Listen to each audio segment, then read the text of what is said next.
Au village de Bonnefontaine de Valette, la route du même nom fait peau neuve. Sécurité et réseau d'eau pluviale sont d'actualité. Un projet prévu de longue date. C'est un peu débuté en 2008 qu'on avait un petit peu imaginé. Déjà, on avait fait une signalisation, réduit la vitesse qui est à 90 sur une route comme ça. On l'avait réduit à 70 en abordant le village et à 50 pour la traversée du village.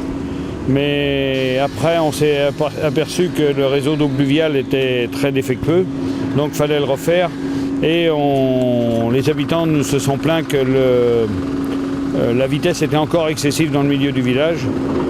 Surtout et au moment des entrées aux écoles et ou des gens qui ne prennent pas le car scolaire et qui ne mettent pas leurs enfants au car scolaire, qui vont mener leurs enfants à Valette, roulent, en particulier des mamans, roulent assez vite.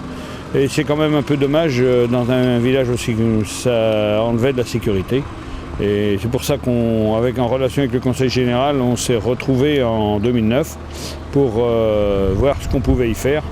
Et après réflexion, c'est le projet qui a été prévu de sécuriser vraiment le centre du village en faisant 2 écluses avec ralentisseur et la vitesse à 30 à cet endroit-là. Donc a priori, là, malgré que c'est à peine fini, parce qu'il restait un côté d'accotement à réaliser, mais ça donne satisfaction aux utilisateurs, aux habitants du village.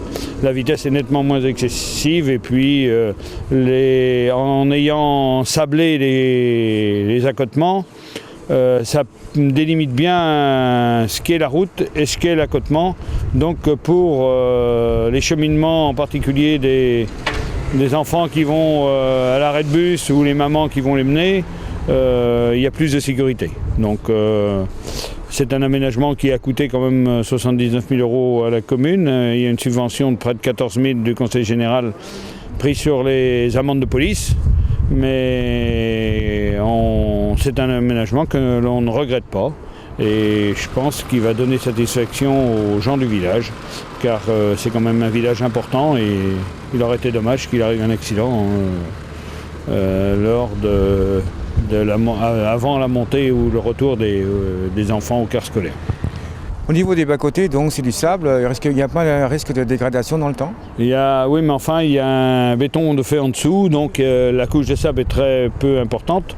Et puis, avec ce béton, il ne devrait pas avoir trop de repoussées d'herbe. Puis c'est damé, donc j'espère que ça tiendra. Bon, on verra à l'usage.